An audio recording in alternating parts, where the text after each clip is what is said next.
अगस्त के दौरान देश में तैयार स्टील के निर्यात में 66% की भारी गिरावट आई है और आयात 12% बढ़ गया है। स्टील मंत्रालय के आंकड़े बताते हैं कि अगस्त के दौरान देश में सिर्फ 4.54 यानी 4.5 लाख टन के आसपास स्टील निर्यात हुआ है, जबकि आयात 4.42 लाख टन स्टील किया गया है। स्टील की कीमतों को नियंत्रित करने के लिए सरकार ने इस साल मई में स्टील के निर्यात पर शुल्क लगाया था।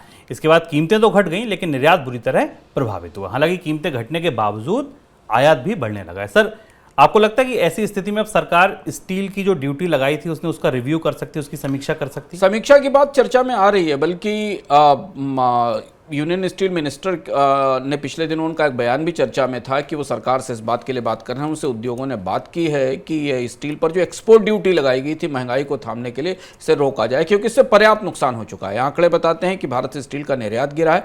निर्यात गिरने से ज़्यादा महत्वपूर्ण है कि स्टील के बाजार में दुनिया में प्रतिस्पर्धा बहुत ज़्यादा है। भारतीय कंपनियों को बहुत बड़ी मुश्किल से उस प्रतिस्पर्धात्मक बाजार में अपनी जगह बनाने का मौका मिला था। एक्सपोर्ट ड्यूटी लगाने से महंगाई तो कम हुई या नहीं हुई ये एक अलग बात है, लेकिन भारतीय कंपनियों की प्रतिस्पर्धात्मकता पे और उनकी कॉम्पिटिटिवनेस पर बाजार में काफ़ी असर पड़ा और इसलिए उन्होंने चीन के सामने और कुछ अन्य देशों के सामने बाजार को लूज करना शुरू कर दिया है।